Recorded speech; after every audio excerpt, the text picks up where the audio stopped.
যে ব্যক্তি তার বউটা সুন্দর, মানুষকে সুন্দর দেখানোর জন্য রাস্তা দিয়ে নিয়ে যায়, তার একদিন বলবেন ভাই বউটা তো সুন্দর, ফপ্পা গাছে ফপ্পার মধ্যে মানুষ মুখ লাগাই দিব, পেঁপের মধ্যে মুখ লাগাই দিব, কাটটা জুতা লটকান, চুন লাগিয়া ফাইল্লা লটকান, ঠুন্ডা ফিসা লটকান, তোমার বউ যে এত সুন্দর, রাস্তা দিয়া হাঁটায় নিয়ে যাও পাতলা শাড়ি পরাইয়া, তোমার বউরে মানুষ মুখ লাগাই দিব, তোমার মেয়েরে মানুষ মুখ লাগাই দিব, তোমার নাতিরে মুখ লাগাই দিব, কই কখনো তো একটা কাটটা জুতা আর হুন্ডা ফিসা তার গলায় ঝুলাইতে দেখলাম না। আরে দিবা কেমনে, তুমি তো শরীয়ত মানো না, আরে দিবা কেমনে, তুমি তো পর্দার কথা মানো না। এজন্য আব্বুজিরা, ও নবীর উম্মতের দলেরা, আপনি আপনার মেয়েকে, আপনি আপনার কন্যা সন্তানকে, আপনার মাকে, আপনার বউকে পর্দার মধ্যে ঢুকাইবেন। আপনি পর্দার মধ্যে ঢুকাইলে আপনি জাহান্নামের আগুন থেকে বাঁচবেন। এজন্য নারীদের 1 নাম্বার দায়িত্ব মার কথা শুনা, পর্দা, এই স্বামীর কথা শুনা পর্দার মধ্যে ঢুইকা যাওয়া। 2 নাম্বার, স্বামী যেটা আদেশ করবে নারীরা সে আদেশটা মানবে, ওই আদেশটা মাইনা নারীরা জান্নাতের রাস্তা ধরবে। তাহলে কোনোদিন স্বামী কোনো কথা বললে আরে ফাটতাম না বলে ঠেলা দিয়ে ফালাই দেওয়া যাবে? এটাই বর্তমান জামানার মহিলারা বেশি করে কি করে না? স্বামীর কথাকে প্রাধান্য দেওয়া, স্বামীর আদেশ মানা। 3 নাম্বার, স্বামীর পরিবারদেরকে প্রাধান্য দেওয়া, মানে স্বামীর পরিবার বলতে যারা আছে, মা, তার বোন, তার আত্মীয় স্বজন, তাদেরকে প্রাধান্য দেওয়া। আল্লাহর হাবিব বলে তাদেরকে প্রাধান্য দেওয়া হলো এটা স্ত্রীর দায়িত্ব। 4 নাম্বার দায়িত্ব হলো একজন স্ত্রী পর্দা করার পরে, প্রাধান্য দেওয়ার পরে, স্বামীর আদেশ মানার পরে একজন স্ত্রী তার সন্তানকে একজন নেককার মানুষ হিসেবে তৈরি করা। 5 নাম্বার দায়িত্ব, একজন নারী তার ইন্তেকালের আগ পর্যন্ত তার স্বামীর খেদমত চালায়া যাওয়া। ও আম্মুজিরা, ও আমার পর্দার অন্তরালের মা, আপনি পর্দা করেন কিনা আপনি আপনার বিবেকটাকে প্রশ্ন করেন। আপনি জান্নাতে যাবেন কিনা আপনি আপনার বিবেকটাকে প্রশ্ন করেন। আল্লাহর হাবিব বলে আদ-দাইয়ুসু লা ইয়াদখুলুল জান্নাহ, একটা দাইয়ুস কোনোদিন জান্নাতের মধ্যে প্রবেশ করবে না। জান্নাতের দরজার মধ্যে হাদিস শরীফের বাণীটা লেখা থাকবে আদ-দাইয়ুসু লা ইয়াদখুলুল জান্নাতা, একটা দাইয়ুস মহিলা কোনোদিন জান্নাতে প্রবেশ করবে না। এখন আপনার মনে প্রশ্ন, ও সুলতানপুরের বাবারা, বলে হুজুর দাইয়ুস কারে বলে? দাইয়ুস মহিলা কোনোদিন জান্নাতে যাবে না, এটা আপনার কথা। আমি বলবো আমার কথা না, মদিনার রাহমাতাল লিল আলামিনের কথা। এ বাবারা, এবার দাইয়ুস কারে বলে একটু মনোযোগ দিয়ে শোনেন। আল্লাহর হাবিব বলে একটা মহিলারে 40টা বেড়া মানুষ দেখলে ওই মহিলা দাইয়ুস হয়।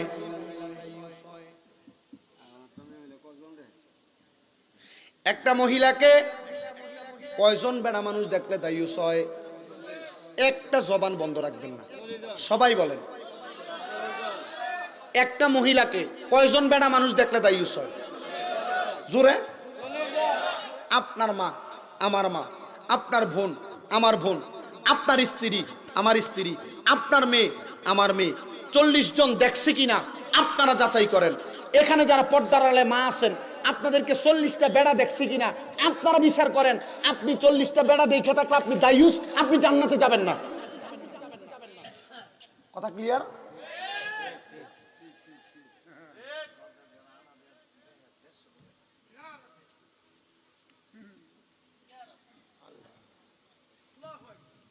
জান্নাতে তো সোজা মনে করছেন? হ্যাঁ সোজা, হ্যাঁ সোজা। সুলতানপুরের বাজারে মাহফিলে যাওয়ার সময় এখান দিয়ে সব সময় দেখি, যেদিন বাজারটা লাগে বিকেল বেলা, ডলার ফাল হিসাব হয়ে থাকে বাজারের ভিতরে, বেড়াইতে চাইতে বেরিয়ে বেশি।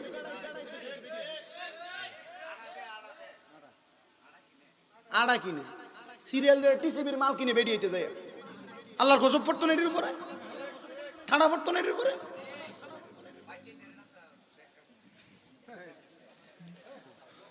না ঠিক আছে তো। তাহলে বুঝতে পারছেন, বুঝতে পারছেন, বুঝতে পারছেন কিনা জানি না আমি, এতটুক তো যথেষ্ট বাবা। তাহলে একটা মহিলাকে কয়জন পুরুষের বেশি দেখা যাবেন? 40 জন। 40টা বেড়া যদি দেখে একটা মহিলার, একই দাইয়ুস, একই দাইয়ুস কোনোদিন জান্নাতে যাবে? তাহলে আবার আপনারা চিন্তা করেন, আপনাদের মা, বোন, আপনাদের স্ত্রী, আপনাদের মেয়েরে 40 জন বেড়া দেখছে কিনা। এখন থেকে যদি এই নিয়ত অন্তরে নেন যে বউরে জান্নাতি বানাইবেন, মারে বানাইবেন, স্ত্রীকে বানাইবেন, নিজের মেয়েকে বানাইবেন, নাতি নাতকুরকে বানাইবেন, তাহলে এখন থেকে তাদেরকে পর্দা করান। এখন থেকে পর্দা করান। স্কুলে যাবে মুখোশ পরান, তাড়াতাড়ি পরান। আর নচেত এমন ওয়াজ 100টা দিয়ে কোনো লাভ হবে না। 100টা ওয়াজ করে কোনো লাভ হবে না, কারণ আপনার ঘর ঠিক নাই। বাইটা করে নিতে আল্লাহ কবুল করুন, জোরে বলেন আমিন। আর ডাইনে বামে যাচ্ছি না, পর্দার কথা বললাম, স্ত্রীর এবার দায়িত্বটাও বোঝাই দিলাম, স্বামীর খেদমত করা লাগবে। রসুল হাদিসের মধ্যে বলতেছে, একটা স্বামী যদি ওটের পিঠের মধ্যে বৈশা, কোথায় বৈশা? ওটের পিঠের মধ্যে বৈশা স্ত্রীকে কোনো কিছুর আদেশ করে, ওই স্ত্রীর দায়িত্ব স্বামীর আদেশ মানা। ভাত রান্না করতেছে, স্ত্রীকে যদি স্বামী ডাক দেয় তার মেলামেশার জন্য, ভাত রান্না করে চুলের উপরে ফালাইয়া দেয়া আসা স্ত্রীর দায়িত্ব। জামাইয়ের লগে রাগ কইরা জামাইরে উষ্টা দিয়ে ফালাই তখন কাটার থেকে রাগ করে বাড়ির যে ফেরে থাকুন। যদি এই রাত্রে যদি স্বামীর যদি মন চায় আপনার সাথে মিলামেশা করার জন্য, যদি স্বামী আপনাকে কাছে না পায়, আল্লাহ রসুল বলেছে স্বামীর অন্তরের বদদোয়া স্বামী দিবে না, রহমতের ফেরেশতারা ওই মহিলার সামনে দাঁড়ায় দাঁড়ায় তারে লানত দেয়। কথা কি বুঝতে পারছেন? হাজার রাগারাগি হইল, হাজার রাগারাগি যদি দিনে হয়, রাত্রবেলা স্বামী যদি তাকে বিছানায় ডাক দেয়, স্ত্রীর দায়িত্ব স্বামীর কাছে আসা। আপনি বোঝেন নাই? জানেন, একজন লোক আমার কাছে সেইভাবে বলছে, হুজুর আমার স্ত্রীর সাথে আমার ঝগড়া হয়, আমি তাকে অনেক মহব্বত করি, অনেক ভালোবাসি, হুজুর তার সাথে আমার দৈহিক মেলামেশার জন্য এমনও সময় আছে আমি তার পায়ের মধ্যে ধরা লাগে। কি নাউজুবিল্লাহ বললেন না? মহিলাদের স্বভাব কেমন হতে হবে?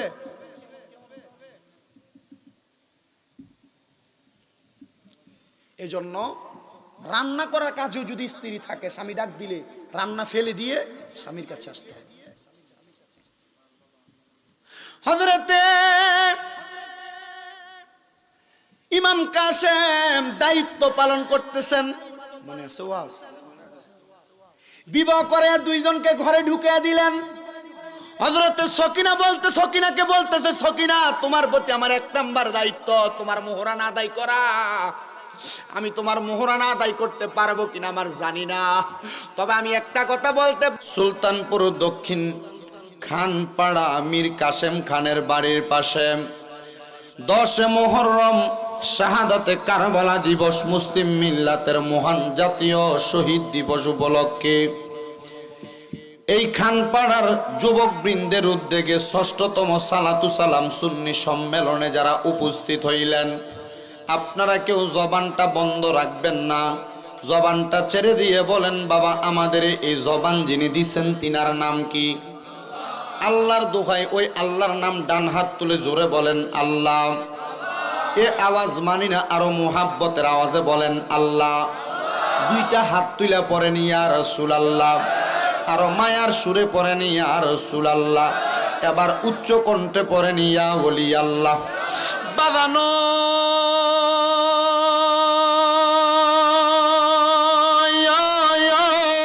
সুলতানপুর এলাকার পর্দার অন্তরালের মা বোনেরা, আল্লাহ যেহেতু জবান দিলেন, আল্লাহর দেওয়া জবান নিয়ে যারা মাহফিলে বসে গেলেন, আপনারা সাক্ষী দিলেন জবানের মালিক আমার আল্লাহ। আমি জানি না এই সুলতানপুর এবং আশেপাশে এলাকার কত ভাই বাবারা অন্ধকার কবরে, আমি জানি না এই এলাকার কত মা বোনেরা অন্ধকার কবরে, তবে আল্লাহর কসম রে একটা কথা, ইমামে হুসাইনে পাক বাবা হুসাইনের ওসিলায় আজকের মাহফিলে বৈশা যদি আপনারা অন্তরে অন্তরে এরাদা করেন, আল্লাহ আজকে ইমাম হুসাইনে পাকের উসিলার যে মাহফিলে বসলাম, শাহাদাতে কারবালার মাহফিলে বসলাম, ওই মাহফিলের উসিলায় আমার মারে মাফ কইরা দাও, আমার আব্বারে মাফ কইরা দাও, বংশের কবরের আযাব মাফ কইরা দাও। আল্লাহর দোহাই বাবারা জানতে চাই, আমার আল্লাহ আহলে বায়াতের উসিলায় মাফ করতে পারে কি পারে না? মুহাব্বতের আওয়াজে বলেন না, পারে কি পারে না? বন্ধুরে পারে তো কথা সত্য, এই জন্য অন্তরে বিশ্বাস রাখতে হবে, মুহাব্বত রাখতে হবে। আমার আল্লাহ পাক রব্বুল আলামিন ওই কালামে হাকিমটা আখিরি জামানার পয়গাম্বর নবী মুহাম্মদ মুস্তাফা আহমদ মুস্তাফা সাল্লাল্লাহু আলাইহি ওয়াসাল্লাম নবীর উপরে নাজিল করলেন। আল্লাহ কয়, বন্ধু আপনার উম্মতরে জানাইয়া দেন, বুঝাইয়া দেন, শিখাইয়া দেন, আপনার উম্মতেরা যেন দুনিয়াতে সহজ সরল রাস্তা পাওয়ার জন্য ওই কোরআনটারে আঁকড়াইয়া ধরে, কোরআনের সঙ্গে মোহাব্বত রাখে। ইয়া রাসূলুল্লাহ, কোরআনটাকে আঁকড়ায় ধরলে কি লাভ হইব? আমার নবী কয় ইন্তেকালের পরে নাজাত পাইবা। ইয়া রাসূলুল্লাহ, কোরআনটারে আঁকড়ায় ধরলে কি লাভ হইব? আমার নবী কয় ইন্তেকালের পরে কবরে গুনাহ মাফ পাইবা। ইয়া রাসূলুল্লাহ, কোরআনটারে আঁকড়ায় ধরলে কি হইব? আমার নবী কয় ইন্তেকালের পরে কবরে গেলে তোমরা জান্নাত পাইবা। ইয়া রাসূলুল্লাহ, ইন্তেকালের পরে কোরআন পড়ার কারণে কি পামু? আমার নবী কয় অন্ধকার কবরে গেলে জান্নাতের দেখা পাইবা। নবীজি, আমরা অনেকে তো আছে আল্লাহর কোরআন তেলাওয়াত করতে পারি না, আল্লাহর কোরআন পড়তে পারি না। আল্লাহর নবী কয় পারো না, তাকায় থাকো, তোমার আমলনামায় সওয়াব হবে। অন্ধ একজন সাহাবী হাত তুলছেন, ইয়া রাসূলুল্লাহ, আপনি নবীর কাছে জানতে চাই, যারা পড়তে পারে না চোখ দিয়ে তাকায় তাকায় দেখবে গো নবীজি, আপনি নবীর সঙ্গে যুদ্ধে যাওয়ার কারণে আমি সাহাবীর তীরের আঘাত খায়া আমি সাহাবীর দুইটা চক্ষু হারাইয়া ফেলছি। নবী গো, নবী গো, আমরা যারা কোরআন দেখি না, আমি কেমনে কোরআন তেলাওয়াতের সওয়াব পামু? আল্লাহর নবী কয় এই কোরআনটারে বুকের মাঝে আগলে ধরে রাখবা,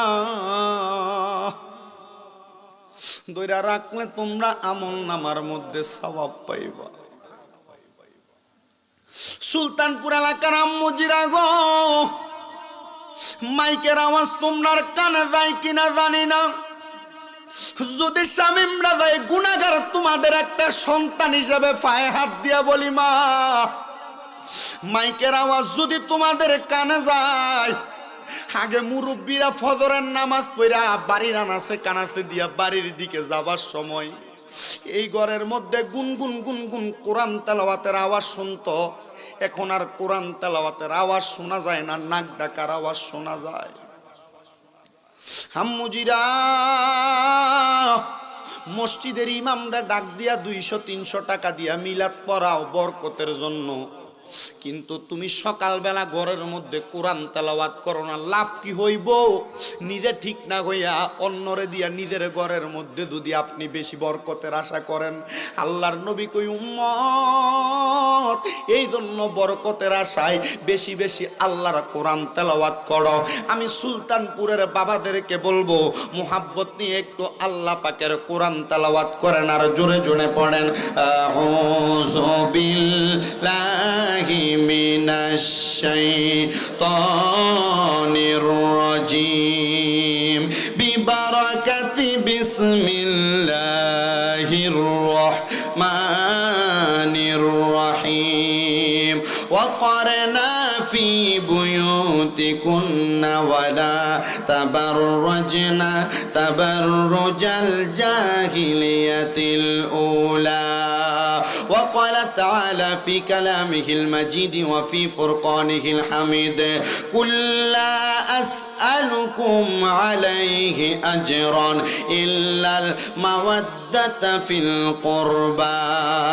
وقال في حديث الشريف عن أنس رضي الله تعالى عنه قال قال سمعت رسول الله صلى الله عليه وسلم يقول إن من أشرط الساعات أن يرفع العلم ويكسر الزعل ويكسر الزنا ويكسر الشرب الخمر ويقل الرجال ويكسر النساء حتى يكون ل50 امرأة القيم الواحد أو كما قال عليه الصلاة والسلام. وقال في شان حبيبه ومحبوبه ومعشوقه مخبرا ومبشرا وآمرا إن الله وملائكته يصلون على النبي يا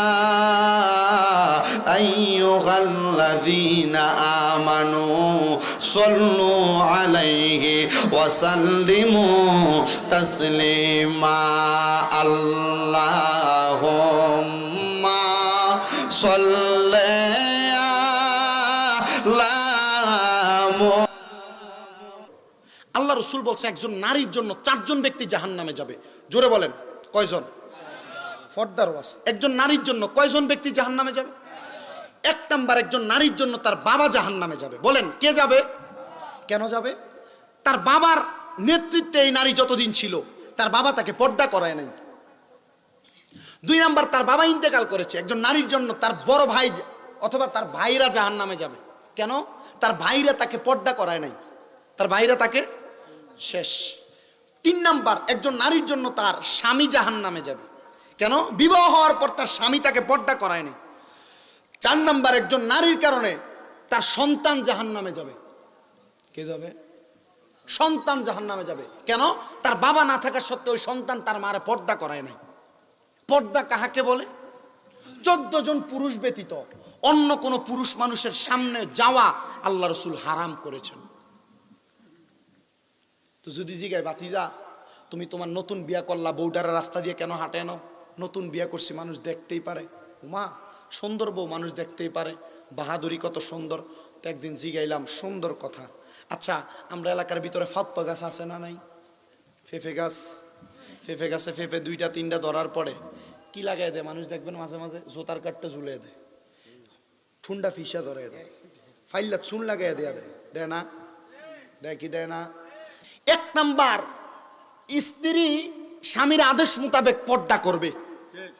কথা কন আপনারা, কোন তো মনে করেন আমার ওয়াইফ, আমার বউ আমার ছোট ভাইয়ের সামনে যাইতে পারবে না? ভাইয়ের মতো কয়ে কি সুন্দর আগে বই এলা লগে দিয়া এ যাইতে পারবে? কোন দেবরের সামনে কোনো ভাবি যাইতে পারবে? হারাম। এটা তো আপনাদের এলাকায় সিম্পল। হ্যাঁ সিম্পল। এটা আমাদের সময় দেখছি ছটফটিওয়ালা দোকানের সামনে 12-13 জন মহিলা। হ্যাঁ রে, নির্লজ্জ যা। তো লাজ মহিলাদের নাই না, লাজ আমরা বেড়াইতেন নাই। যে আয়াতের মধ্যে আল্লাহ মহিলাদেরকে পর্দা করার কথা বলেছেন, ওই আয়াতের পূর্বের আয়াতে আল্লাহ পুরুষদেরকে পর্দার কথা বলেছেন। পুরুষে পর্দা না করলে নারী করবে কিভাবে? আপনি তো বেডি একটা দেখলে ফেল ফেলে আপনি, আমি কি কথা বোঝেন নাই মনে হয়? তাহলে মহিলা পর্দা করার আগে পর্দা করবে কে? জোরে বলেন। আমরা নিজেরা পর্দা করি না। নিজে যদি আমি পর্দা করতাম, আমি খালি গায়ে হাঁটতাম না। নিজে যদি আমি পর্দা করতাম, আমি খালি গায়ে হাঁটতাম না।